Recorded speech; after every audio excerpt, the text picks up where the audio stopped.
If you are holding XRP and you have never actually taken the time to look at who you are really competing against, how concentrated the supply truly is, and where you personally sit inside the broader ecosystem, then you are essentially navigating blind.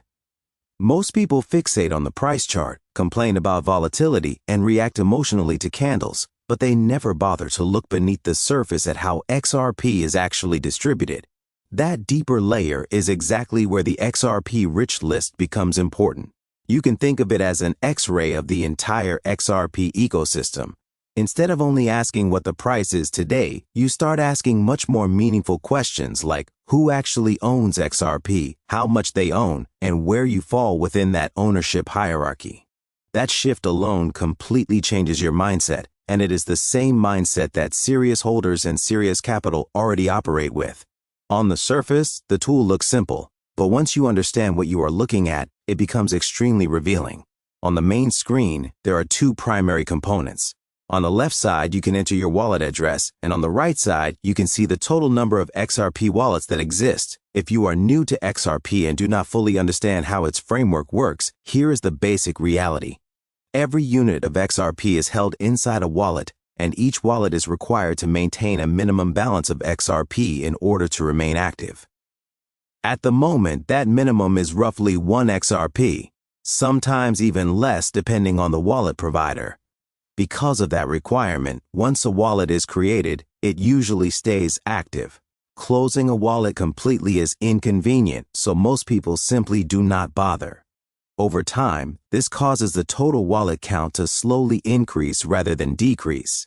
That is very different from most crypto metrics that spike and collapse. Wallets tend to be sticky, which is why the wallet count chart on the rich list steadily grinds upward as the ecosystem grows. This is also where many people get their assumptions completely wrong. They see a figure like 7.5 million wallets and instantly assume there are 7.5 million individual XRP holders, which is simply incorrect. One person can easily control 4, 5, or even more wallets without any special effort. Think about a typical journey. You might start on an exchange like Coinbase, Kraken, or Uphold, which represents one wallet. Later, you move your XRP into self-custody with a cold wallet, which becomes another address. You might also use a hot wallet for transactions, interacting with protocols, or delegating on networks like Flare, which adds another. Add a crypto debit card or a yield platform that assigns its own wallet, and suddenly one serious XRP user shows up as 4 or 5 separate entries on the rich list. The rich list tracks wallets, not people.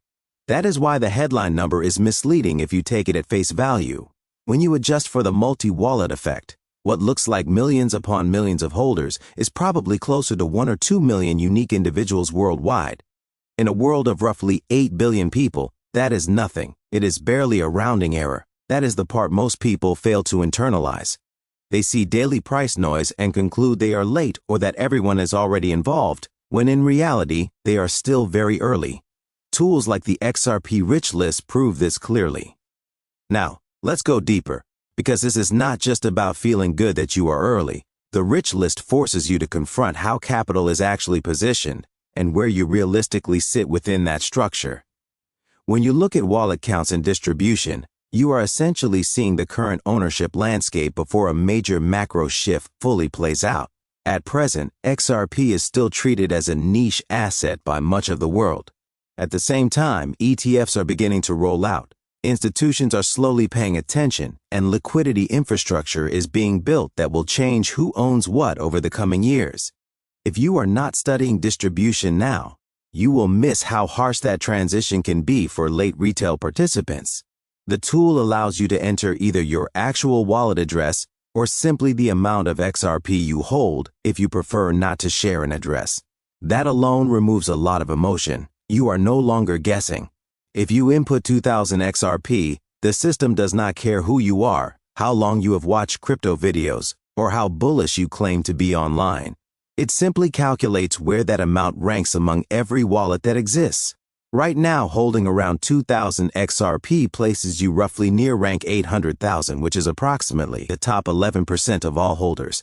That kind of data-driven reality check is far more useful than fantasizing about being early with a handful of tokens. This is also where people should stop being lazy about accumulation. At prices around $2 or slightly above, accumulating 2,000 XRP is not some impossible dream. You are looking at roughly $4,000 to $5,000 in total exposure, depending on your entry. That is not insignificant. But it is also not an unreachable six-figure goal. A normal person with a job, some discipline, and maybe a small side hustle can realistically build that over time. Many people spend more than that on cars, phones, or upgrades that do nothing for their long-term future. Things become more serious when you combine this distribution data with what is happening on the institutional side. XRP ETFs are already starting to go live. That means structured investment vehicles are being created specifically to absorb supply for large pools of capital that behave very differently from retail. These funds are not here to swing trade small amounts. They aim to own size, hold size, and move size once the infrastructure is fully operational. That supply has to come from somewhere, and right now, exchanges are the most obvious source because they hold large pools of XRP on behalf of retail users. As ETFs and other institutional products scale, more XRP will be pulled out of the trading pool and locked into longer-term vehicles. That is when the rich list stops being a curiosity and becomes a strategic tool. The top tiers show you how much of the circulating supply is already controlled by entities that are not playing emotional retail games. This is a preview of how supply constraints form, not just a nice chart. If you are only watching candles and ignoring this data, you are missing the real story. On the statistics page, you see ranges like 20 XRP, 100 XRP, 1000 XRP, and so on, each with the count of how many wallets fall into that range and what percentage of total XRP they control. Pie charts visualize this distribution, and a historical wallet count chart shows steady growth over time. This is not just interesting information, it is context for how price, ETFs, and future scarcity interact. When you see that 2,000 XRP places you in the top 10 to 11% globally, it should reframe your thinking. You are not an insignificant holder. You are already in a relatively high bracket with what is currently a mid-four-figure investment. That ranking will not stay static. As ETFs expand and global awareness increases, the thresholds for staying in the top 10%, top 5%, or top 1% will rise while more small wallets accumulate at the bottom. At the same time, concentration at the top remains extreme. Roughly 6 wallets hold 1 billion XRP or more. Around 20 wallets hold between 500 million and 1 billion, and about 60% more hold between 100 million and 500 million. Together, fewer than 100 wallets control around 30 billion XRP, with roughly 65 billion XRP circulating and the remaining supply locked in escrow and released gradually. Nearly half of the circulating supply is already concentrated in very few hands. This is not retail chaos, it is heavy concentration. As institutional demand grows, those players are negotiating with exchanges, OTC desks, and top-tier holders, not chasing tiny wallets. That is how real-world supply crunches form. XRP is not designed as a meme or a consumer payment toy. It is a protocol-level asset built for cross-border value transfer and institutional settlement, mostly operating behind the scenes. The distribution data shows that a large portion of XRP is already treated as infrastructure, not a lottery ticket. Retail often trades it emotionally, while institutions increasingly hold it strategically. Those are two completely different games. Looking ahead 5 or 10 years, the structure matters more than price predictions. If XRP ever trades at very high prices, most retail investors will not be accumulating thousands of tokens at that point. The opportunity to build meaningful positions exists when prices are still low enough to allow it. As cycles play out, many small holders will sell early, while institutions accumulate into strength. The rich list will reflect that shift. More wallets at the bottom, stronger concentration at the top, and tightening supply in the middle. That is why focusing only on short-term volatility is a rookie mistake. Ownership structure shapes who benefits long-term. In practical terms, the takeaway is simple. Stop guessing and use the tool. See where you actually stand, decide whether that position aligns with your future goals, and then act accordingly. Monitor how the top tiers change over time, and treat your accumulation plan like a strategy, not a hope. None of this guarantees outcomes, and risk always exists.